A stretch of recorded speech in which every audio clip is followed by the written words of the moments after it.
postnatal.org. And from there, you should be able to access the YouTube page.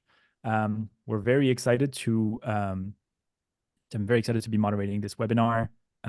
We called this webinar with Dr. Das, with Dr. Summers, and with Ms. Gallagher, an invisible danger protecting families from sudden, unexpected postnatal collapse.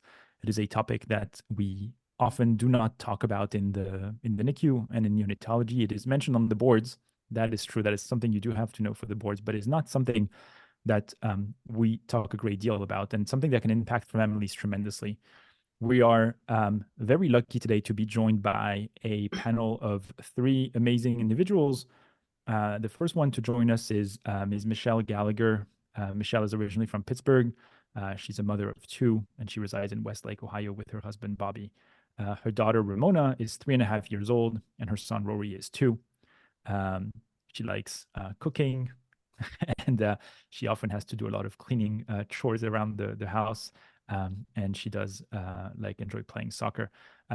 Ms. Gallagher will share with us some of her experiences that she had to undergo with her daughter, Ramona, where they were confronted with a situation of sudden unexpected postnatal collapse. Michelle, thank you so much for being on with us this morning. Thanks for having me. No, thank you. We're also joined by Dr. Annie Das, who is a board-certified neonatologist. Dr. Das is an assistant professor of pediatrics at the Cleveland Clinic Children's Hospital in Cleveland.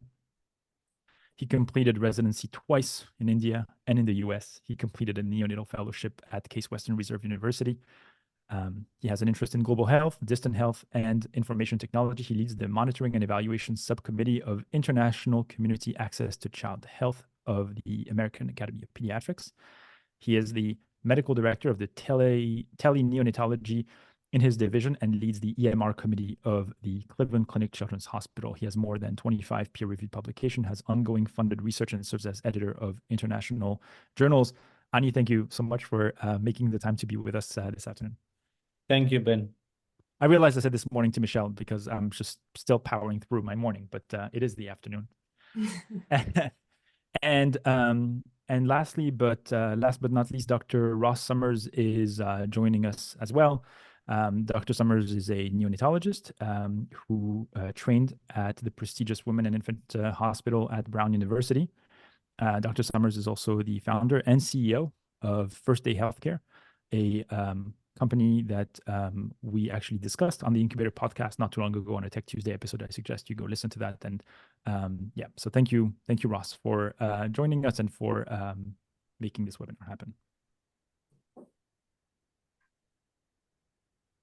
Yeah, can you hear us, Ross? Yep. Yeah. Thanks a lot. All right. You need. Yeah. Okay. Good. I just need the sign of the feedback. Sorry. The sign of. Okay. So it's about 1:04. We're going to give people 1 more minute, and then we will surely begin. Again, for people who are joining us just now,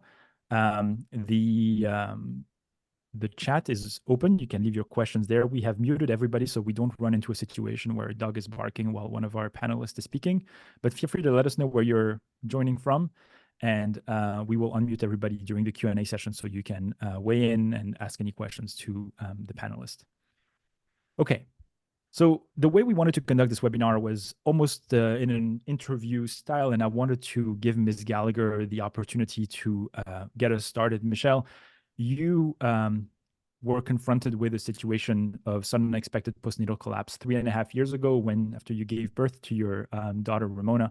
I'm just curious if you could tell us a little bit what this experience was like, and can you tell us how things unfolded?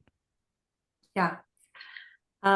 So yeah, thanks for having me. And yeah, just to give you kind of a perspective, with Ramona, this was my first pregnancy. My husband, Bobby, and we got pregnant naturally. We did not experience any infertility issues or have any issues in that regard. My 9 months of pregnancy were completely smooth, and there was never a concern for my OB. I never had high blood pressure, preeclampsia, or anything of the sort. It was very straightforward. I was due on June 26th of 2020, and was scheduled to be induced on July 2nd. I went into natural labor on the morning of July 2nd and went into the hospital. After a long day of what seemed like normal labor, including an epidural, Ramona was finally delivered at 11:59 p.m. right before midnight. If I remember her correctly, her APGAR score was a 9. If it wasn't a 9, it was an 8. Either way, I remember it to be very high. I do remember she didn't cry much when she came out, but I didn't know what was normal. And the doctor said she was healthy, so I assumed we were good to go. I felt physically exhausted and drained from the whole day. So her just laying on my chest felt relaxing, and I didn't think much more of it. I always assumed that after a baby comes out healthy, there's no other concerns. About an hour passed by. The nurse was checking on Ramona to make sure she was situated on me, doing skin to skin, and then the nurse eventually left the room. It's hard to remember time frames, but my husband estimated the nurse was gone for about 7 minutes. I thought Ramona fell asleep on my chest. I felt her shake a few times, the way you shake when you have a dream about falling, but I didn't think anything of it. She was just sleeping, right? When the And nurse, at that point, you think the delivery has happened, mother and baby are doing fine. This is the time where all the pictures and the text messages go out yeah, to the family, and you think yeah, that's it, process yeah, over. yeah, she just fell asleep on me and she's just resting. I didn't think anything of it. When the nurse came back in to check on us, she noticed Ramona wasn't breathing, which I didn't even realize. She grabbed her off my chest and put her in a separate bed. The nurse started yelling for help, and 14. I remember counting because I couldn't believe how many people were all of a sudden in my delivery room. Mm. 14 doctors and nurses stormed through the door. Like I said, I was drained and I trusted that the doctors would take care of what was happening. But what was happening did not seem normal. The way my bed was positioned, I had to turn my head to the left to see what was happening with Ramona, whereas my husband had a direct view and his face looked panicked. I kept telling him, it's fine, they're taking care of it. But all of these machines kept speeding through the door, and she was getting hooked up on wires and breathing tubes. It all just happened so fast. After she was essentially on life support, they took her out of our delivery room and down to the NICU. I don't And remember how, go ahead. no, I'll keep going. I'm sorry. I don't remember how long she was in there before we were allowed to go visit. Maybe it was 30 minutes. But during that time, a couple doctors had stopped in my room just to console me and share what little information they had. One doctor, Dr. Doss, I think it was you, had mentioned SUCC, sudden unexpected postnatal collapse, and there's only a 50% chance survival rate. I could not even process what was happening or what was being said to me. I was truly in a bad dream trying to wake up. There was just no possible way this was happening after I had a perfect pregnancy and delivery. I was able to get out of my bed and onto a wheelchair and was taken down to the NICU to see Ramona, just hoping to get any type of information about what happened. And really just hoping that Ramona could come back in the quiet room with me, away from all this drama. The NICU was packed with doctors and nurses surrounding Ramona. And when I finally saw her, her almost lifeless body was terrifying. I was just sitting helpless in a wheelchair, wondering what in the world happened and why was she hooked up to so many machines. Did I do this to her? Why am I not allowed to hold her? Why did my Apgar of 9 new baby turn blue? There were no definitive answers. One of the nurse practitioners told me that Ramona needed to be transferred to the clinic downtown, and waiting for her to be life lighted would take too long. So they're getting an ambulance for her. Hearing that something at this point would take too long, those words gave me chills. Understanding that taking too long meant life or death. My husband and I would be transferred in a separate emergency vehicle. I remember going back to the delivery room to gather my things, and I called my mom and dad crying just to let them know what was going on. Because it was the middle of the night, they didn't even know we had the baby yet. I had such little information to share, just that we had a baby girl. She stopped breathing and is in an ambulance going downtown. Thank you for sharing that with us. It's interesting how through your words, we're actually there with you at the time, and we can feel and hear the stress and the panic. And let me just ask you before we turn to Dr. Das and Dr. Summers, when you're having this conversation with your family, how do you even describe the situation? The doctors are not exactly sure what is happening. You're not exactly sure what is happening. It's even more anxiety provoking to be in a situation where there's not even a term that you can yet hold on to say, here's what happened. Right? Can you tell us a little bit about that? It's just hard to put into words and even form a sentence. It's just and whenever I remember when my dad picked up the phone, he kind of said, I felt like something went wrong, that we, hadn't heard anything, or for some reason he felt like he knew something had gone wrong. And from their end, they're not even in the hospital. Obviously, they have so many questions. And I just said, I mean, what the doctor said to me, I'll let you know when I know more. And that's, all they could say. Thank you, Michelle. Dr. Anidas, I'm going to turn to you, and can you tell us a little bit about, from the medical perspective and the pathophysiology, exactly what we should know about sudden unexpected postnatal collapse? Yeah, definitely. So thank you, Michelle. It to me, it was a very surreal experience, even listening to you. Yeah, thank you so much. If you could move the slide, Ross. Statement of disclosure, I have no conflicts to declare. And if you can go back. Yeah, and the presentation is solely for educational purpose and does not constitute or imply any endorsement or recommendation by myself or Cleveland Clinic. Dr. Somers is the CEO of First Day Healthcare and has shares in the company.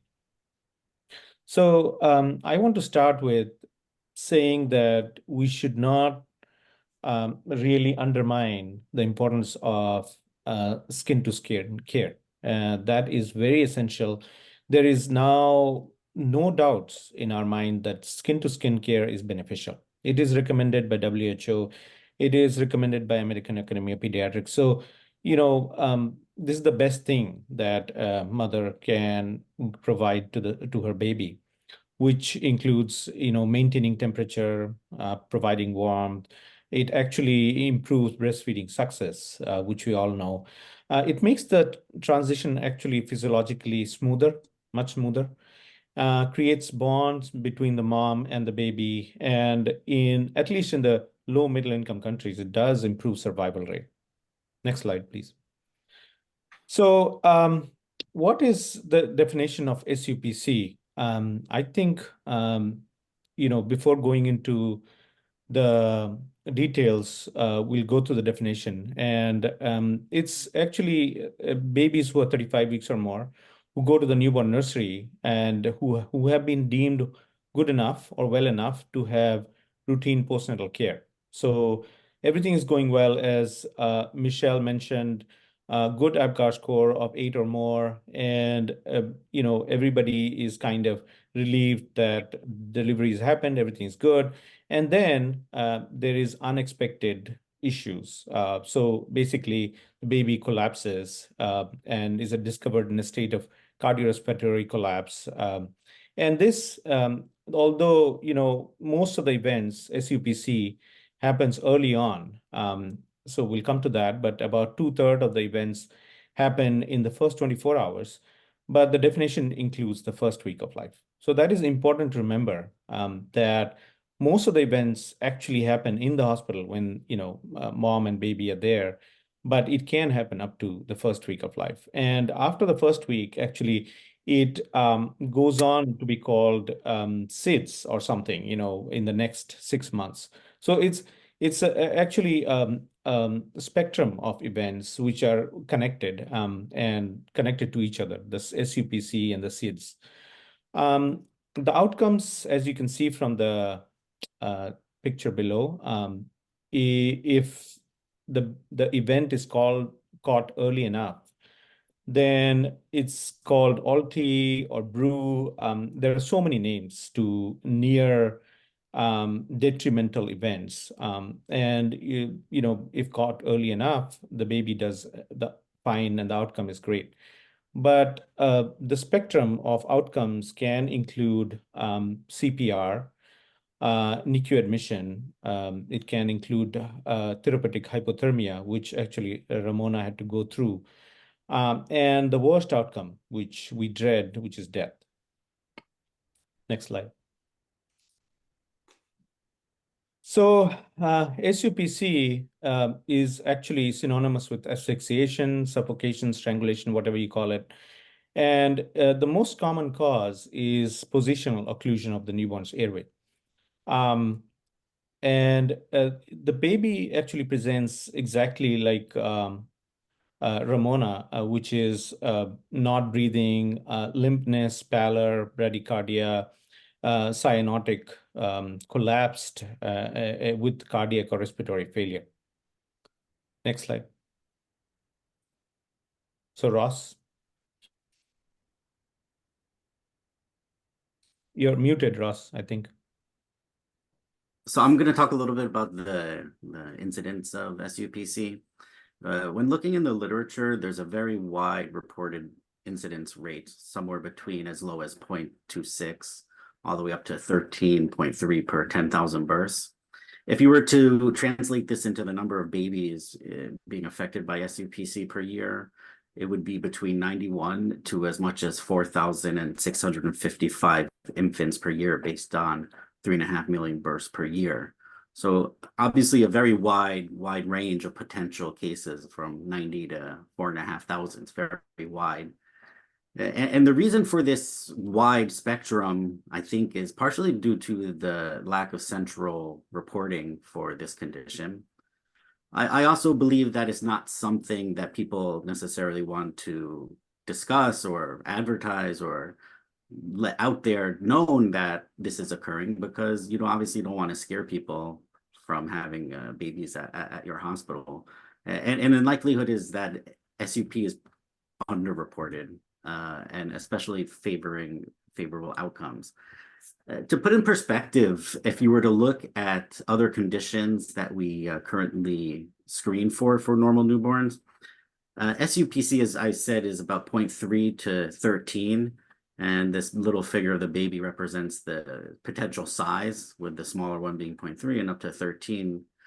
If you were to look at other conditions, for instance, screening early onset sepsis and GBS sepsis, which we all do for mothers, the incident is somewhere between 2 to 4 per 10,000 births. If you look at for congenital heart disease, where we do pulse oximetry screening spot checks before discharge, the condition occurs in about 18 per 10,000 births. If you look at PKU state screening, specifically for fetal ketonuria, the incidence is as 1 per 10,000 births for PKU. And if you look at hypoxic ischemic encephalopathy and doing fetal heart rate monitoring in utero of the fetus to detect fetal bradycardia, the incidence of HIE is about 10 per 10,000 births. Hearing loss, all babies have hearing testing before going home. The incidence is about 17 per 10,000 births. And lastly, you may not think about it, but all of our babies wear some type of tracking device to track their location within a hospital to prevent the infant from being abducted. And the incidence of that is even lower at 0.2 per 1,000 births. Just 1 second, my screen froze for 1 second. So what are some of the risk factors for developing SUPC? They include things like skin to skin, as we mentioned, and breastfeeding, maternal exhaustion, as we heard from in Ramona's case. Being a first-time mother also is incident increased risk factor for SUPC. Opioid analgesia in the mother is also a risk factor for SUPC. Parental distraction, high maternal BMI, and intrapartum magnesium therapy. When looking at the SUPC outcomes, there was an article printed that reviewed 398 cases. The outcomes are similar in when I look at it to something like HIE, when we have a severe, mild, moderate, and mild. Severe being death, which would occur in 50% of the cases. Neurodevelopmental impairment would be 25%, and being normal would be 25%. So as Ramona also underwent hypothermia for SUPC, it's an interesting concept.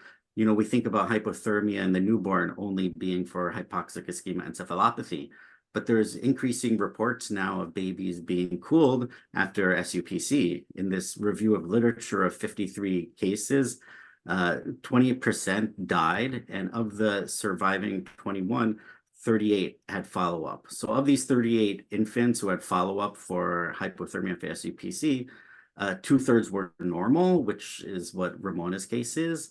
And therefore, the authors of this article suggest that therapeutic hypothermia should be considered in neonates after asphyxia from SUPC.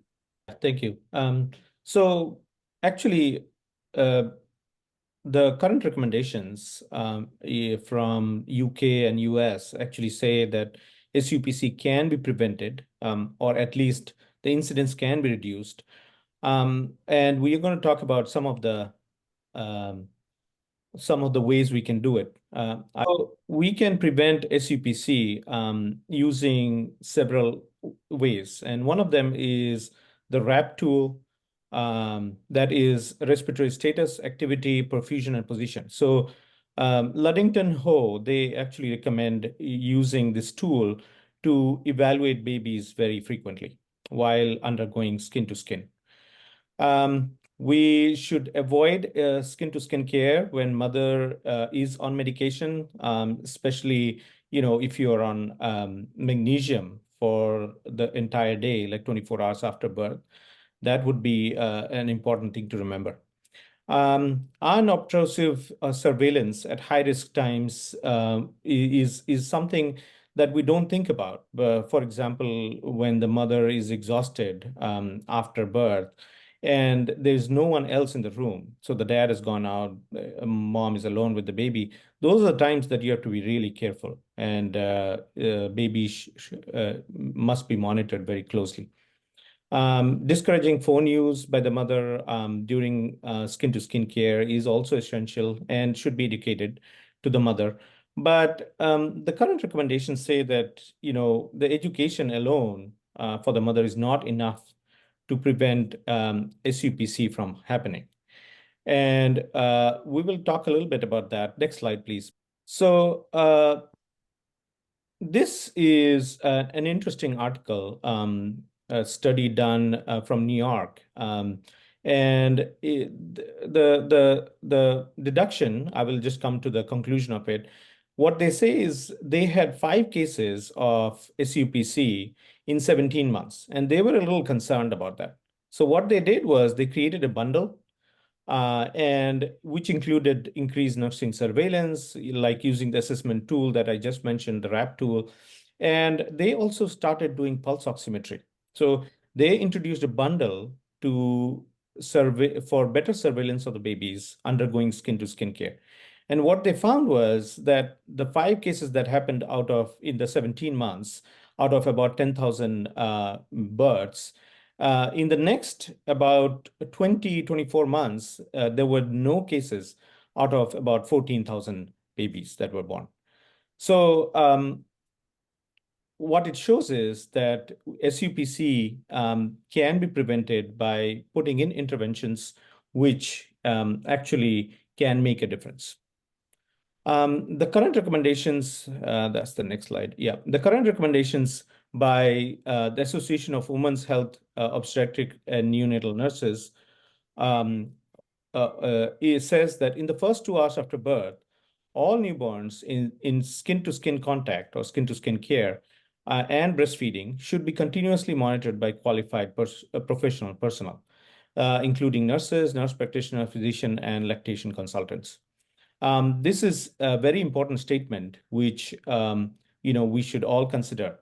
And considering this statement, we can know the amount of monitoring could never be less. Can never be more. I mean, the more you monitor, the better the chances of the babies making it without any such unexpected event. Next slide, please. So monitoring actually starts right in the delivery room. So as we mentioned, about 25% of the SUPC cases happen in the delivery room. And 2/3 of them occur in the first 24 hours. So the first 24 hours, the baby is in the hospital with the mother, and monitoring can be done.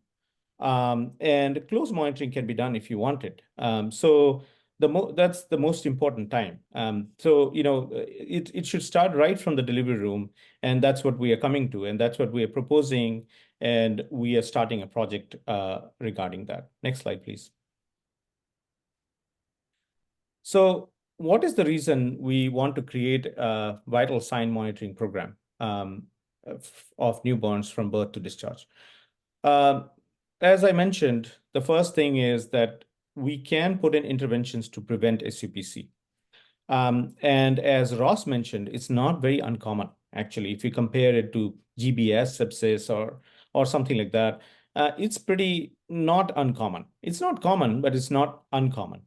And it can be life-saving, actually, in many cases. Of course, risk management is another essential thing that we have to consider.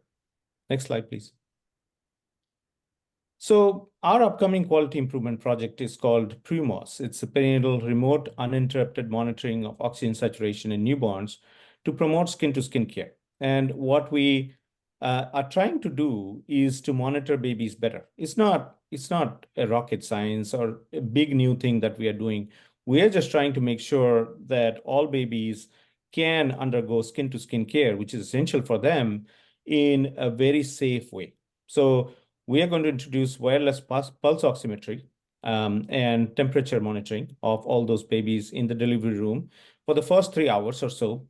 And by demand from the obstetricians who really wanted to see moms doing skin-to-skin care when they undergo cesarean section, we are also going to introduce it to those moms. Because many of those moms, actually, even to me, in prenatal consults, they really, really want to do skin-to-skin care soon after birth. And because of them undergoing, a C-section with, some time taken up by the procedure even after birth, it's skin-to-skin care is not allowed because of various reasons.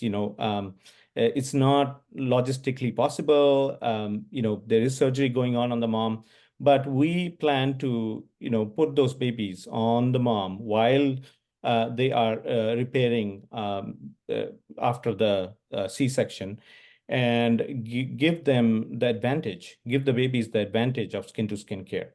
So we will monitor the babies using pulse oximetry during that time. Next. So it's a trial period of 3 months. We are enrolling about 30 babies, and we will observe the outcomes, which are time to initiation of skin-to-skin care, duration of skin-to-skin care and breastfeeding attempts, length of quality data acquisition, and to make sure that it's working, the whole concept. We will also note the number of adverse events, skin-to-skin care, desaturation, bradycardia, etc., and we will obtain nursing and parent feedback. Next slide.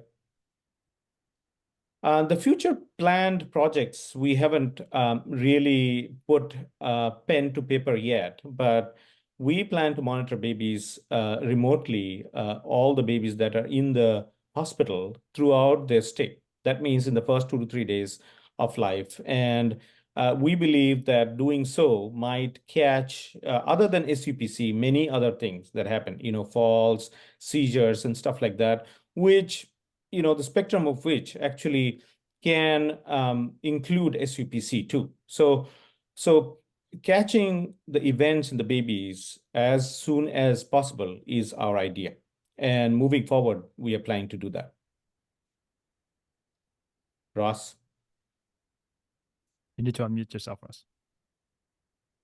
A little bit about First Day Healthcare and how we're helping Dr. Das with his research on monitoring of infants after birth. First Day Healthcare is a digital healthcare platform that I've been creating that helps utilize technology to extend the care that neonatologists provide in the NICU to other parts of the hospital, as well as the home.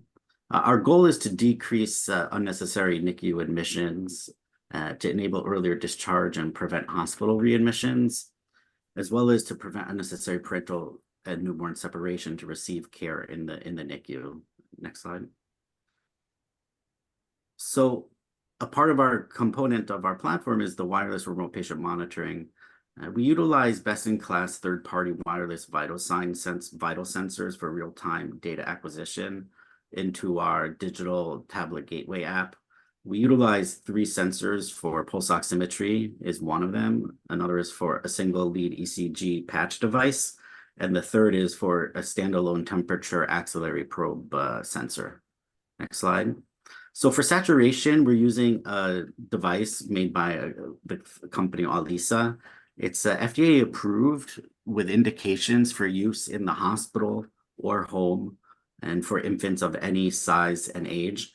What's unique about that is that it's the only one in the industry to have available market a wireless pulse oximeter for use in the hospital or home.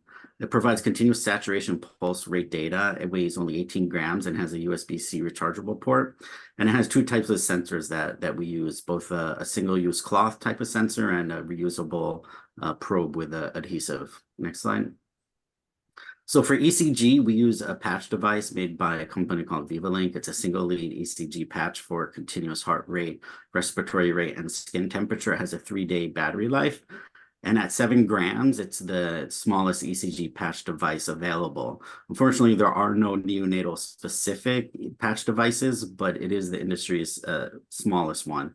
And with that case, as you can see, it's rechargeable like your earbuds, and then uses a single-use adhesive to apply the device to the chest. Next slide. There is also a standalone temperature probe that could be used. It has a 14-day battery life that could also be used on children as well. Next slide. This is a quick view of our Gateway tablet app. So when the tablet is next to the baby, all the devices are paired. We see the data that's flowing into the tablet and is being able to see at the bedside. And what it's doing is it's converting a conventional tablet into becoming a hospital grade monitor. Next slide. From there, the tablet is connected to our cloud, where data is continuously being sent into the cloud for where the data is then spread to different locations. Next slide. So from the cloud, it goes to both a view for the web browser based for a command center that is continuously able to monitor the vital signs. Next slide. As well as an app for bedside use to be used in the hospital where alerts are sent to your phone for any abnormal vital sign threshold parameters. Next slide. Data is collected on a second-to-second basis. So every device is outputting, as you can see here, data on every second. So it's a lot of data that we're able to store and collect on the baby. Next slide.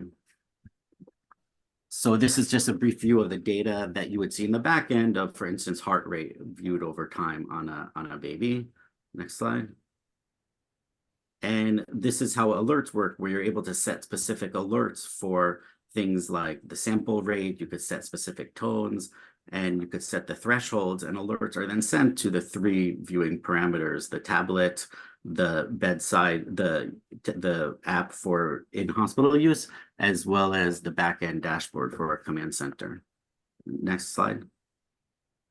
Not only are we trying to detect issues as they occur, the goal of our platform is to detect problems earlier on, before they become necessary of CPR. We already have the hero score integrated into our cloud. We're able to output a hero score once an hour. And in the future, we're going to be working on building AI models to detect changes in the hero score combined with other parameters such as temperature, to detect issues much sooner before they become clinically evident. Next slide. So our overall goal is to take the NICU, as I was saying, and spread the innovation and technology and all the benefits that we have within our 4 walls to other locations, both on the emitting end, which is to the mother-baby room. How do we provide wireless monitoring and care to bring it to the baby instead of expecting the baby to come to us and prevent unnecessary separation? And then on the discharge end, how do we help extend the care we have in the NICU into the home, so we could extend that care and enable earlier discharge of babies and provide a NICU at home level of care that we see already occurring in the adult world with adult hospital at home. Next slide. So in summary, SUPC is a known risk associated with skin-to-skin care. It's occurring even more frequently than other conditions that we currently screen for, and it's with monitoring as a preventable condition. And wireless vital sign monitoring is likely going to play an increasing role in the care of normal newborns to prevent SUPC, and hopefully, just like geolocation security will become standard of care for normal newborns someday. Thank you, Ross. Thank you. I wanted to circle back to you, Michelle, and see if you could give us a little bit of an update of what life has been like since you. I was going to say since you and Ramona were discharged from the NICU, but obviously only Ramona was discharged from the NICU. But it often feels like the whole family is being delivered from this experience. Can you tell us a little bit about that? Yeah. So we were able to safely hold Ramona again on July 8th. Which was my husband and I's wedding anniversary. So that felt really special. I struggled with producing enough milk for Ramona. And at that point, I felt like I was just doing everything wrong. I remember a doctor telling me that if I just relax, pumping will be easier. I don't think anyone visiting a newborn in the NICU would be classified as relaxed. I still felt so confused about the whole experience and why we were even in the NICU in the first place. And I still didn't understand if we were past the part of life or death, but I almost didn't want to know the answer. When I thought we were finally in the clear, new issues would pop up. Low brain activity after coming off of the morphine, a spot on her brain, so she needed an MRI. There was acute kidney failure. The roller coaster of emotions was indescribable. Another doctor told me that she had been working in that NICU for 5 years, and Ramona was the sickest baby she's ever seen. I could not wrap my head around anything that was happening, or how long we would even be visiting Ramona in the NICU. Again, I didn't really want to know the answer. Ramona finally came home from the hospital on July 20th, so almost 3 weeks in the NICU. I was somewhat nervous to bring her home, but I also felt if the doctors said she was safe to come home, then I trusted them. A nurse was scheduled to come visit our house once a week for about a month just to check in on her.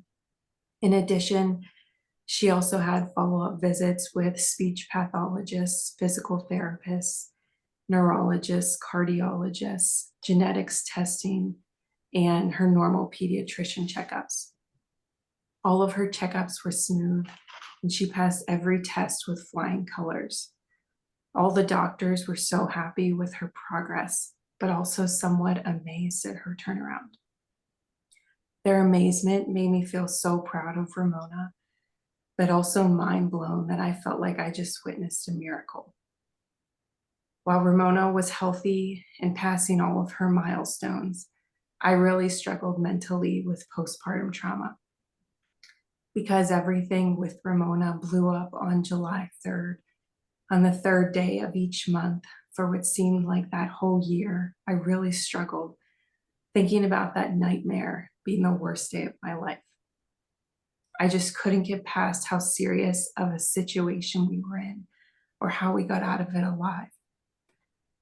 Everyone in my life was just so happy about Ramona coming home, as was I, but it wasn't until one of the social workers that I met in the NICU called to check in on me that I finally broke down. Her name was Sam, and she was suddenly my lifeline. I remember not being able to catch my breath on the phone with her because I couldn't stop crying. I was trying so hard to be strong and just focus on Ramona and her health that I didn't even have time to think or acknowledge my own mental health. I tried to talk about my trauma or what I was going through with close friends and family, and they just didn't say the right thing. I wasn't sure what I wanted them to say, but I just needed help. I started talking to a therapist to help me get through these hurdles, and it wasn't until her first birthday that I finally started to feel some mental relief. For any moms listening, if you think that it will pass, or you think you can just figure it out on your own, or it's not that serious, or you're unsure about getting professional help, I highly recommend it. The social worker from the NICU helped me to find someone, and she even arranged my appointments. I was somehow able to be so strong for Ramona, but in the end, I really needed someone else to be strong for me. Ramona is now 3.5 years old and the smartest girl I know. She is in preschool. She's taking swimming lessons and she loves playing with her little brother. She's the most normal child you would ever meet. And you would never guess that she almost wasn't going to be in this world. Thank you. Thank you, Michelle. I think what is important for us to contemplate is the fact that this is SUPC is something that has a dramatic impact on both our babies, but also on our families. And what I gather from the presentation from Dr. Das, from Dr. Summers, and from you, Michelle, is that this is truly the definition of a never event, something that should really never happen.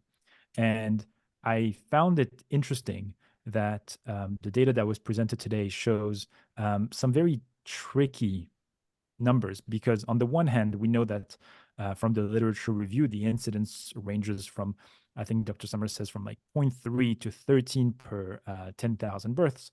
But on the other hand, we don't know all the possible cases if the outcome was very favorable, if this was caught really early. And considering what Dr. Das mentioned, that mortality rate can be as high as 50%, I am wondering if a question for our panelists, and I'm going to turn to you, Dr. Das, first. Is there a reason why we're not paying more attention to this pathology? Why are we not tackling this head on, considering how, when it does occur, the dramatic impact this could have on the entire family? Yeah, Ben, thank you for the question. And the answer is not very simple. So, uh, it's underreported. And the reason I think it's underreported is that reporting is not the same everywhere. So, the reporting in the US would be much better than low middle income countries where there is not much monitoring. And then, if the babies die, we cannot really figure out what the reason is for the most part. In US, there's better reporting, of course, but also it depends. Which hospital, a rural hospital, would be not doing a great job of reporting very well compared to an urban hospital like the Cleveland Clinic, where, as Michelle said, there were 14 people in the room coming in. The resources are missing in the rural areas. The resources are missing in the low middle income countries. And likewise, reporting is also missing. So it's all about awareness, I think, Ben. The more people are made aware that this thing can happen. I will give you an example. Many of my colleagues actually in the hospital medicine realm haven't even heard of SUPC. So if you haven't heard of SUPC, you just assume that the baby's APGAR score is fine. We're doing skin to skin, the best thing that you can give to the baby, doing breastfeeding. And we don't think about it. Another thing is that if it's caught early enough, we don't think anything significant has happened and it's not reported. So I believe the incidence is much higher, but people are not aware that this thing exists and can happen unexpectedly. And that's why, we don't give so much importance. And that's why the awareness is lacking. I think that's interesting because when people asked Virginia Apgar what was the reason for the Apgar score, especially the one at 1 minute, I think one of the things she answered at the time was that somebody needs to look at the baby at 1 minute. And I think what you're describing, especially with SUPC, with Michelle's story, is that after the 5-minute Apgar, 8899, then it's like out of sight, out of mind. And what's interesting about this presentation today is that we're really putting on the stand how the baby has to be remaining at the center of the picture, despite the good Apgars, despite the good delivery, because you can still have some pretty significant complications. Dr. Summers, I wanted to ask you about the potential solutions that we talked about, and this amazing QI project that Dr. Das is doing at the Cleveland Clinic. When we're thinking about remote monitoring and saying, well, let's put some vital signs on these babies doing skin to skin. What do you think is the obstacle to? It sounds like it sounds like a great solution, potentially because of how simple it is, and yet we don't do this. So what do you think is the biggest obstacle preventing this from being implemented on a more widespread basis? Right. Well, I think part of it, as Michelle was saying, is that she wanted to believe that after her baby was born and doing skin to skin and the APGAR score was 9, is that everything's good to go, you're ready, everything's fine. And by putting even if it's wireless and less, troublesome than a tethered monitor on a baby, it may implant in a parent's mindset that something's not right with my child, or something, why is this happening? And I think that occurs in any time there's a change in the care delivery models when something is new. Once something is standard of care, it's less question, maybe, and that's my goal, is that 10 years from now, we'll say, well, how could it be that we had babies not on vital sign monitoring when it was possible? And the ironic thing is that, we already have a piece of technology as standard of care on babies after birth to help prevent something. It's just to prevent them from being stolen with the geolocation and standing hugs. It wasn't studied. It wasn't, there was no data or anything like this. It just became accepted, just showed up one day, and parents didn't ask or anything like that. But it's like, if you were to put something on that tracks their saturation or their heart, I could see, more concern. But I think once it becomes integrated into the care, just like the geolocation, that people are just going to accept it as a way of care for their baby. And I think parents will receive it over time better, knowing that, look, this hospital where they're being born, they want to protect their most valuable asset, which is the babies. And we're being a part of this because this is what they recommend, and it's best for our child. Wanted to add, Ben,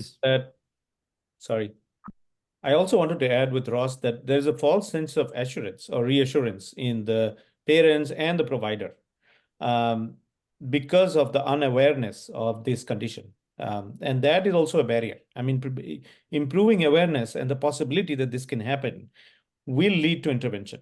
And I think that's one of the barriers. That's one of the things that I was going to mention. I feel like one of the reasons that motivated me to moderate this webinar is because it seems that if you have a case of SUPC in your unit or in your labor and delivery, you're not going to tolerate this happening ever again. And it would be a shame if all the QI interventions that could be implemented to prevent SUPC were only the result of a negative outcome.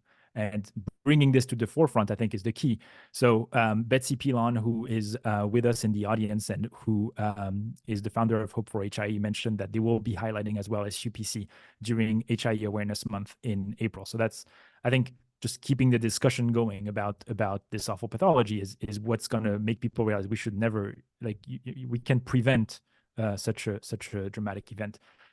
Another technical questions I have to put on my hospital administrator's hat and ask you guys, when we do put monitoring on a baby, especially considering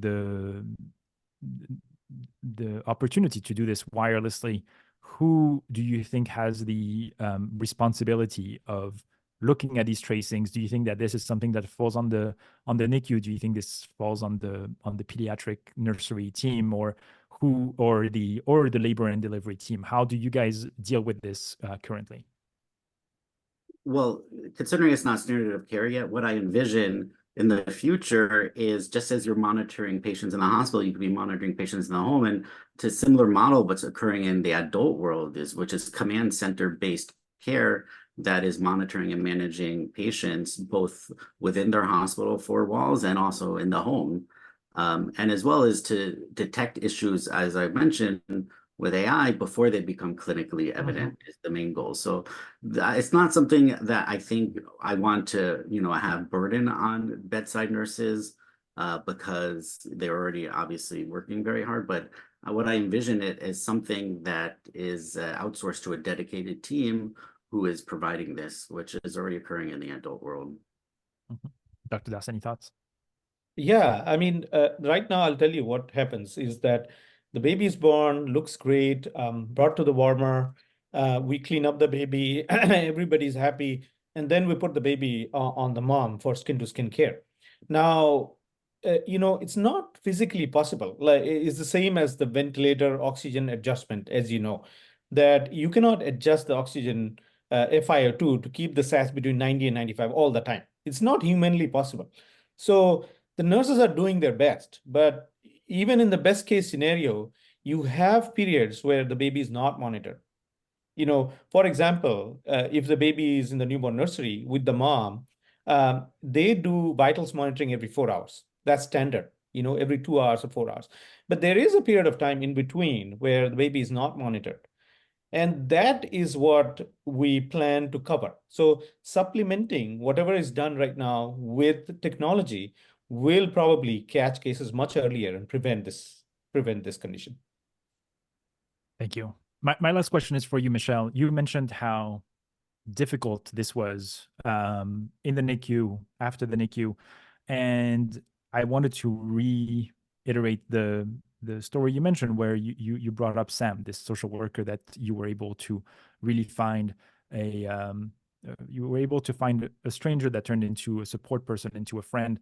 What is your advice for people who are in your position, who are in the NICU, and to be honest, maybe not even necessarily in the NICU for SUPC, but how to find that person that can empathize with what you're going through, give you some reasonable advice? Because I think what most parents struggle with is the fact that your immediate family members, it's hard for people to relate to what you're going through when you're in a situation like this. So what is your advice to parents who may be listening to this webinar and who may be in the NICU and who may need some advice, just reaching out and finding a helping hand?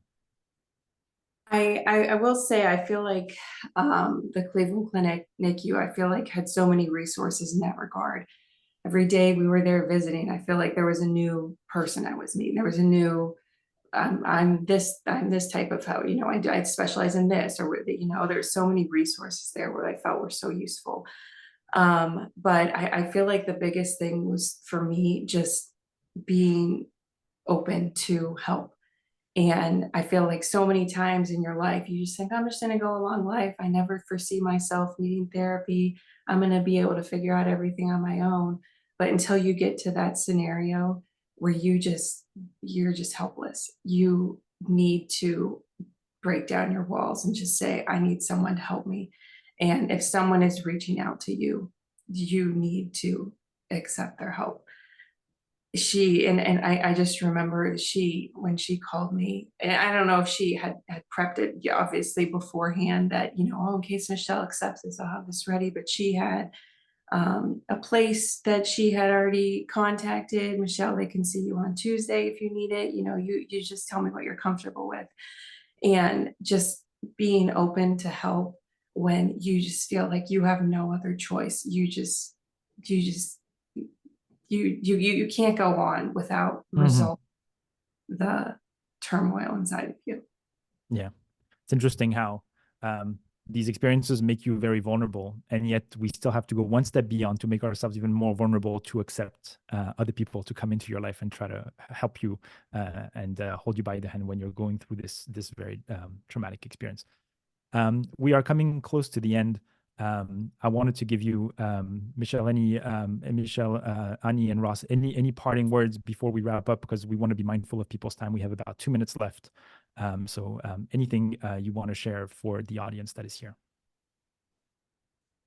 No, thank you for everyone for joining, and hopefully you'll see some results from the research we're doing with Dr. Dass at Cleveland Clinic, and we'd be happy to help support other projects at other hospitals to help provide wireless monitoring on newborns as well in the future. Okay. This recording will be available on YouTube in a couple of days. Thank you, everybody, for joining us today. And thank you to our panelists for participating. Ross, Annie, Michelle, thank you so much. Thank you. Thank you, Ben. Thank you.